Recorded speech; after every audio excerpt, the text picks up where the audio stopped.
To my YouTube channel. तो आज मैं आ गई हूँ फिर से एक नए केक के डिज़ाइन के साथ। और आज वाला जो केक है ये काफ़ी ज़्यादा इंटरेस्टिंग बनने वाला है। तो 2.5 किलो का यहाँ पे हम केक बना रहे, जो कि है एनिवर्सरी के लिए। और बहुत ही ज़्यादा ब्यूटीफुल सा केक बनेगा आज का हमारा। और सिंपल सोबर इसे केक बना रहे। केक हमें जो पिक्चर है ना, वो क्लाइंट ने रेफरेंस पिक्चर भेजी थी और कहा था कि अगर आप इसके हिसाब से हमें बना दो। जो क्लाइंट ने हमें केक की पिक्चर भेजी थी ना, वो जो केक की क्वांटिटी थी काफ़ी ज़्यादा थी, तो उन्हें उतनी नहीं चाहिए थी। उन्हें सिर्फ 2.5 किलो का केक चाहिए था, 2.5 kg का। तो हम उसके हिसाब से बनाएंगे। साथ में बटर स्कॉच फ्लेवर है, तो हम उसी का इस्तेमाल करेंगे आज केक को अच्छी सी फिलिंग देने के लिए। बाकी यहाँ पे केक टिन जो मैंने लिया है और केक मेजरमेंट जो मैंने ली है, यानी कि प्रीमिक्स की, वो सारी मैं आपको डिस्क्रिप्शन में दे दूँगी। अगर आप सेम मेजरमेंट के साथ केक बनाओगे ना, तो आपका परफेक्ट केक बनेगा, बहुत ही अच्छा बनेगा, अच्छी हाइट में बनेगा, अच्छी क्वांटिटी में बनेगा और बहुत ही अच्छा लगेगा केक। तो आप सेम तरीके से इसे रिक्रिएट कर सकते हो। और ऐसा केक को आप 1 kg में भी छोटे छोटे, यानी कि अलग अलग कंटेनर्स में भी बना के आप इसे कस्टमाइज़ कर सकते हो। 2 kg में, 2.5 kg, 3 kg, जितनी क्वांटिटी में भी अगर आप चाहो तो आप केक को डिज़ाइन कर सकते हो। बस डेकोरेशन ज़्यादा और कम में ही डिफरेंस रहता है और हाइट में डिफरेंस रहता है। बस यहाँ पे जो क्रीम है वो हम 1 बाय 1 लगाएंगे। क्रीम जो है मैं ट्रॉपिकल की यूज़ करती हूँ। क्रीम को किस तरीके से विप्ड करना है, मेरे चैनल पे ऑलरेडी इसकी रेसिपी जो है वो अपलोड है, आप जाके वहाँ से चेकआउट कर सकते हो। साथ में मैं शुगर सिरप का इस्तेमाल नहीं करती हूँ। जो मेरे रेगुलर व्यूअर्स हैं उन्हें पता है, बट जो फर्स्ट टाइम मेरे चैनल पर विज़िट कर रहे हैं, तो मैं शुगर सिरप बहुत सारे रीज़न्स है जिसकी वजह से नहीं करती हूँ। जिसमें से सबसे पहला रीज़न है कि मेरे क्लाइंट को नहीं पसंद है बहुत ज़्यादा मीठा केक और सॉगी केक, इसलिए मैं उसे अवॉइड करती हूँ। साथ में केक की ब्रेड बहुत ज़्यादा सॉफ्ट है, अगर आप वीडियो में देख रहे हो तो मुझे ज़रूरत ही नहीं पड़ती कि मैं शुगर सिरप इस्तेमाल करूँ। और बिना शुगर सिरप के बिना केक जो है बहुत ज़्यादा टेस्टी और सॉफ्ट रहता है, मॉइस्ट रहता है। साथ में इस केक की अगर आप आइसिंग देख रहे हो ना, ये जितना भी आइसिंग पार्ट है ना, ये सारा का सारा मैं रात को करी थी, ठीक है। और रात को करने के बाद जो है इसे हम रख देंगे फ्रिज में, ताकि अच्छे से होल नाइट एकदम चिल्ड हो जाए। और इस केक की हमें जो डिलीवरी, यानी कि केक सेल्फ पिकअप ही था, लेकिन क्लाइंट को चाहिए था सुबह 10 बजे। और उन्हें जहाँ पे लेके जाना था इस केक को, वो था कम से कम 1-1.5 घंटे दूर। तो अगर हम ट्रैफ़िक के बिना जाए तो 1 आवर, और अगर ट्रैफ़िक में रहें तो 1.5 घंटा तो लगेगा। जहाँ पे उनका डेस्टिनेशन व्यू था वहाँ पे उन्हें जाना था। तो केक उन्हें 10 बजे तक चाहिए था, यानी कि वहाँ पे उनका 1-1:30 बजे का प्रोग्राम था, जो कुछ भी था। तो 10 बजे उन्हें केक लेने आना था। तो इसके लिए केक हमारा अच्छा सा सेट हो, और बाई कार उन्हें जाना था, तो केक हमारा अच्छे से सेट होना चाहिए, कुछ ख़राब नहीं होना चाहिए। अगर वो थोड़ी देर बाहर भी रखेंगे तो कुछ भी ना हो। विंटर्स है, लेकिन फिर भी हमें केक की प्रिकॉशंस लेनी है, क्योंकि केक काफ़ी दूर ट्रैवल होके जा रहा है। तो इसीलिए मैंने रात को क्या किया ना, जितनी आइसिंग पार्ट है सबको कंप्लीट कर लिया। पूरा केक यहाँ पे आइसिंग पार्ट करके हमने रात को रख दिया था फ्रिज में, ताकि सुबह उठ के सिर्फ मैं डेकोरेशन करूँ। और जो फ्लावर्स थे, सारा कुछ मैं सुबह ही मंगवाने वाली थी। तो सुबह मेरे 8-9 बजे तक फ्लावर्स आ जाने थे घर पे। आराम से 8 बजे तक फ्लावर्स आ जाते हैं, तो उसके बाद फिर मैं डेकोरेशन स्टार्ट कर दूँगी। तो यहाँ पे जैसे हम बॉटम लेयर की अच्छे से कर रहे हैं ना, फिलिंग और सारी चीज़ें क्रम कोट कर रहे हैं हम केक को, सेम तरीके से प्रोसेस जो है हमें टॉप वाली सरफेस के लिए भी करना है। जो प्रोसेस हम बॉटम लेयर के लिए करते हैं वही हमें टॉप सरफेस के लिए भी करना होता है, कुछ भी अलग नहीं है। और मैं फर्स्ट लेयर को सेकंड लेयर पे, सेकंड लेयर के ऊपर थर्ड लेयर किस तरीके से स्टक करती हूँ, ये भी बहुत सारी मेरी वीडियोस में है। तो अगर आप चाहो तो वहाँ से भी देख सकते हो, बहुत सारी वीडियोस में सारी चीज़ें दी हुई हैं, आपको इजीली समझ में आएंगी। और मैं अपनी वीडियो में हर एक चीज़ बहुत ईजी रखने की कोशिश करती हूँ, ताकि आराम से आप सबको समझ में आए। और जो भी नए बिगनर्स हैं, जिन्होंने अभी स्टार्टअप किया है या फिर करने का सोच रहे हैं, तो आप केक के आइडियाज़ या जो भी डिज़ाइंस मैं बना रही हूँ, आप देख के उन्हें सीख सकते हो और अपने हिसाब से डिज़ाइंस जैसे भी रिक्रिएट करना चाहो आप कर सकते हो। और फिनिशिंग का बिल्कुल ध्यान रखना है आपको। स्टार्टिंग में तो बहुत ज़्यादा फिनिशिंग नहीं आएगी, बट आपको केक को अच्छी से अच्छी फिनिशिंग देने की पूरी कोशिश करनी है, तभी आपकी केक की लुक जो है और ज़्यादा अच्छी आएगी। तो बस 1 बाय 1 जो है पूरी लेयरिंग हम करेंगे। साइड पे जो एक्स्ट्रा क्रीम होती है ना, उसे भी हम रिमूव करते जाएंगे। और माला कंपनी का हम बटर स्कॉच क्रश यूज़ करते हैं, तो हमें वही करना। और केक की हाइट हमें बहुत ज़्यादा टॉल नहीं करनी थी, उसके हिसाब से ही यहाँ पे हमने केक के जो टीन्स हैं ना, वो यहाँ पे सिलेक्ट किए हैं। अगर आपको 2.5 kg का केक ज़्यादा टॉल हाइट में चाहिए तो उसके केक के टिन साइज़ेज़ अलग होंगे। और अगर आपको केक का जो हाइट है वो बहुत ज़्यादा नहीं चाहिए तो आपके केक के टिन साइज़ेज़ अलग हैं। तो इस वाले केक की ज़्यादा हाइट नहीं चाहिए थी क्लाइंट को, तो उसके लिए मैंने कौन से केक टिन लिए तो मैं ये तो आपको डिस्क्रिप्शन में दे दूँगी, आप वहाँ से जाके चेकआउट कर लेना। बस इस तरीके से पूरी लेयरिंग हम करेंगे और पूरी लेयरिंग करने के बाद सारी चीज़ें जैसे जैसे हम करते जाएंगे वीडियो में वैसे वैसे जो है आप सबके साथ शेयर करूँगी। बाकी मैं जैसे हमेशा ही कहती हूँ कि मेरी जितनी कोशिश रहती है कि मैं आप सबके जो भी डाउट्स होते हैं वो कमेंट सेक्शन में तो क्लियर करने की कोशिश करती हूँ, और वीडियो के थ्रू में जितना पॉसिबल होता है मैं आपको एक्सप्लेन करने की भी कोशिश करती हूँ जब भी आपके कमेंट्स देखती हूँ फ्री होके।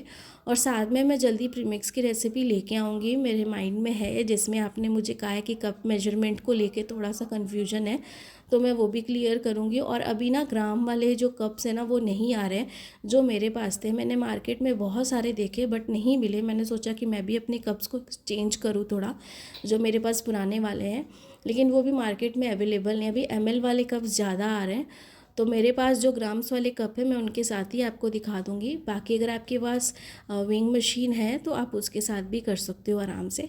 बाकी कप्स के साथ रहे तो ज़्यादा इजी हो जाता है क्योंकि उसमें परफेक्ट मेजरमेंट होती है। बाकी आप वेट मशीन के साथ भी कर सकते हो। तो बस अच्छे से ना यहाँ पे हमने पूरी लेयरिंग कर ली है और केक बोर्ड को अच्छे से साफ़ कर रही थी इसलिए ताकि जो भी ब्रेड क्रम्स केक बोर्ड पे गिरे ना वो क्रीम की जब हम फ्रॉस्टिंग करें आउटर सरफेस पे तो उसके साथ ना लगे। और यहाँ पे ना ये TFT वाला जो हमने ये लिया है ना केक बोर्ड, काफ़ी अच्छी क्वालिटी का है, तो इसमें आराम से आप 2 kg 3 kg तक केक को हैंडल कर सकते हो। काफ़ी अच्छी क्वालिटी का है, तो मैंने यही वाला केक बोर्ड यूज़ करा है।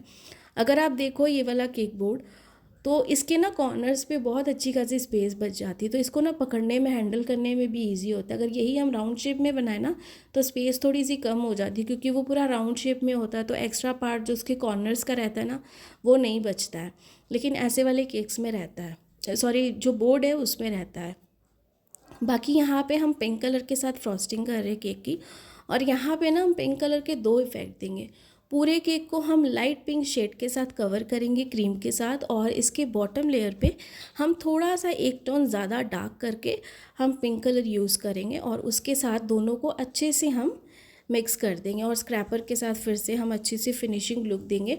और पूरी फ्रॉस्टिंग के बाद और सेकेंड लेयर को भी यानी कि बॉटम लेयर को भी स्टक करने के बाद इसकी जब मैं आपको लुक सुबह दिखाऊंगी ना, क्योंकि अभी जो डेकोरेशन पार्ट होगा इसके बाद वो सारा मॉर्निंग का है, मॉर्निंग का केक को आधे 1 घंटे देने के पहले मैंने करा था सारा कुछ, तो तब का जो भी कुछ रहेगा आगे रिकॉर्डिंग में वो मैं आपको दिखाऊंगी। तो दोनों में अगर आप देखना कलर जो है ना काफ़ी ज़्यादा डिफरेंस रहेगा और कलर बहुत ही ज़्यादा अच्छा लुक आएगा। एग्जैक्टली कलर जो है वो आपको तभी समझ में आएगा जब मैं मॉर्निंग में शूट करूँगी, क्योंकि रात में ना थोड़ा सा कलर इफ़ेक्ट की प्रॉब्लम हो जाती है जिसकी वजह से आपको जो एग्जैक्ट कलर है ना वो समझ में नहीं आते हैं। लेकिन सुबह की डे लाइट में अगर हम कोई भी केक का काम करते हैं ना तो हमें अलग से कोई भी लाइटिंग इफेक्टिंग की ज़रूरत नहीं पड़ती है। जो नेचुरल लाइट होती है उसकी वजह से ही केक की जो एग्जैक्ट लुक है, कलरिंग का जो एग्जैक्ट कलर है ना वो सारी चीज़ें आ जाती हैं। तो बस क्रैपर के साथ हमने साइड वाली एजेस को क्लीन किया है, टॉप वाली सरफेस को भी हम क्लीन करेंगे यहाँ पे। और उसके बाद इसकी बॉटम लेयर पे हम 1 टोन और थोड़ा सा डार्क पिंक कलर जो है क्रीम में ही मिक्स करेंगे। क्रीम में मिक्स करके ही हम केक पे अप्लाई करेंगे। अलग से पैलेट नाइफ पे जैसे कलर लेते हैं ना हम, वैसा इफेक्ट नहीं देना है हमें इस पर। जब आप केक की पिक्चर देखोगे यानी कि वीडियो में, तो आपको ज़रूर समझ में आएगी कि किस तरीके से मैं कह रही थी। और ये केक बहुत ही ज़्यादा अच्छा बनेगा, मतलब मुझे तो बहुत ही ज़्यादा अच्छा लगा ये केक देख के, जो अभी हम पूरा कंप्लीट करेंगे। तो ये देखिए क्रीम जो है ना हमने अलग से मिला ली थी, इसमें ही हमने थोड़ा सा और फूड कलर डाल दिया था पिंक वाला, एक शेड हमने थोड़ा डार्कन रखा है, यानी कि ऊपर का लाइट और ये थोड़ा सा डार्क। तो दोनों में अगर आप डिफरेंस देख रहे हो, हमें इतना ही डिफरेंस चाहिए था क्योंकि पिक्चर में भी इतना ही डिफरेंस था। तो सारी चीज़ें करने के बाद स्क्रैपर के साथ इसे जो है अच्छे से हम एकदम जेंटली जो है क्रीम को एकदम इक्वल स्मूथ करने की कोशिश करेंगे, क्योंकि ऑलरेडी हमने पूरी फिनिशिंग कर दी है टॉप वाली सरफेस पे भी और साइड वाले पे भी। बस इसे हमें थोड़ा थोड़ा सा और इफ़ेक्ट करना है, यानी कि इवन करना है, ताकि पूरी लुक जो है एकदम अच्छे से आए। तो आराम से आपको करना है। जब भी आप स्क्रैपर के साथ क्रीम को रिमूव करते हो ना, यानी कि एक्स्ट्रा क्रीम को, तो एकदम आराम से जेंटली करिएगा, ज़्यादा हाथ को प्रेशराइज़ करके मत करिएगा। उससे क्या होगा ना, क्रीम जितनी है वो निकल जाएगी एंड जो भी ब्रेड क्रम्स है ना वो आपके दिखेगी। तो एकदम स्लाइटली हमें करना है इस तरीके से, और जब तक फिनिशिंग ना आए तब तक आपको करना है, क्योंकि आपका केक जो है फिनिशिंग के साथ ही सारी अच्छी लुक आएगी। तो अब सुबह वाली जो वीडियो है वो देखते हैं। तो ये सुबह वाला टाइम आ गया है, यहाँ पे अब सुबह के टाइम पे जो शूट कर रहे फ्रेश फ्लावर्स, यहाँ फ्लावर्स के साथ हम पूरी डेकोरेशन करेंगे। तो यहाँ पे एकदम अच्छे से हम फ्लावर्स को लगाएंगे जहाँ जहाँ पे हमें लगाने हैं, यानी कि पिक्चर में जिस तरीके से अरेंजमेंट है फ्लावर्स की, सेम तरीके से हम यहाँ पे करेंगे। और सुबह के टाइम पे ना अगर आपको केक के ऑर्डर मिलते हैं ना, तो आपको डेकोरेट करने में बहुत अच्छा लगता है। सिर्फ ये होता है कि आप रात को आइसिंग करके रख दो, सुबह आप सिर्फ डेकोरेशन पार्ट करो ना, तो बहुत ईजी हो जाता है आपका काम। तो बस इस तरीके से हम पूरे फ्लावर्स की डेकोरेशन करेंगे। और साथ में मेरे पास ना यहाँ पे गोल्डन वाले फॉक्स बॉल्स भी हैं, क्योंकि केक पे ये भी थे, तो हमें इसके साथ भी डेकोरेशन करनी थी। साथ में मेरे पास कुछ जिप्सी फ्लावर्स थे जिसके साथ भी हमें डेकोरेशन करनी थी, फ्लावर्स के साथ भी हम डेकोरेशन करेंगे। तो यहाँ पे ना मैंने जो पहले फ्लावर्स लगाया था उसे निकाल दिया था, वो ठीक से नहीं लगा था, तो मैंने यहाँ से फिर से अच्छे से इसे लगा दिया है। और साथ में जहाँ जहाँ पे मुझे लगेगा कि फ्लावर्स और लगाने चाहिए, वहाँ वहाँ पे मैं फ्लावर्स जो है वो बिल्कुल लगाते जाऊँगी। तो बहुत अच्छे फ्लावर्स कलेक्शंस थे ये, और पूरे ना केक के साथ एकदम अच्छे से मैच हो गए थे, तो बहुत ही ज़्यादा प्रीटी लग रहे थे। और यहाँ पे जो है ना हम एक बार अच्छे से और से मतलब अच्छे से हमें चेक करना था कि कैसे अच्छे लगेंगे या फिर नहीं, क्योंकि केक की हाइट और लुक की वजह से ना जो क्वांटिटी होती है उसकी वजह से हाइट लुक सारी चेंज हो जाती है। तो जो डेकोरेशन है ना पूरी एग्जैक्टली सेम भी नहीं हो पाती, उससे बहुत अच्छी ही बनेगी अगर आप अच्छे से बनाओगे, बट एग्जैक्टली नहीं बनती है, क्योंकि अगर आप सेम हाइट सेम क्वांटिटी में केक दोगे तभी आपकी वो एग्जैक्ट लुक आएगी जैसे पिक्चर में। तो क्लाइंट को उससे कोई भी इशू नहीं था, तो हमने सेम उस तरीके से ही सारी चीज़ें की। यहाँ पे गोल्डन वाले जो फॉक्स बॉल्स हैं वो हम लगा रहे थे इस तरीके से, और जो बर्थडे का जो एनिवर्सरी का टैग है ना वो हम फ्रंट पे लगाएंगे, इसके ऊपर हम नहीं लगाएंगे, क्योंकि उसके ऊपर मैंने पहले लगा के देखा तो मुझे अच्छा नहीं लगा, तो इसलिए जो है मैं फ्रंट पे ही लगाऊंगी।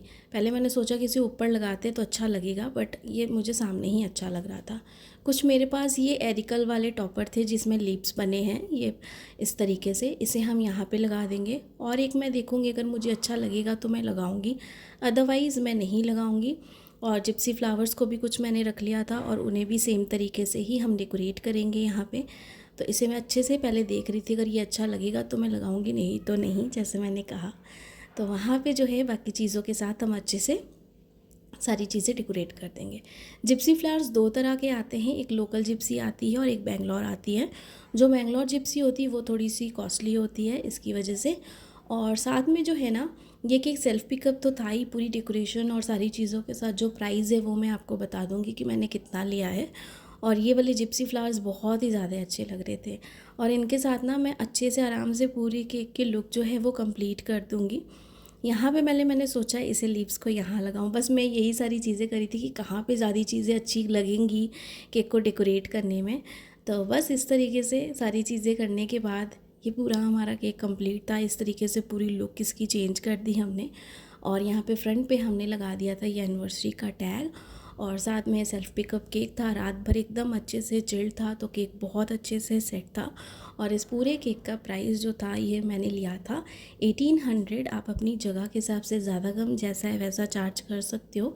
बाकी आई होप कि आज की केक वीडियो आप सबको पसंद आई होगी तो लाइक सब्सक्राइब शेयर ज़रूर करिएगा, ढेर सारे कमेंट्स, और ऐसे ही मुझे मोटिवेट करते जाइएगा जैसे आप हमेशा करते हो, क्योंकि आपकी मोटिवेशन की वजह से ही आज मैं यहाँ तक हूँ।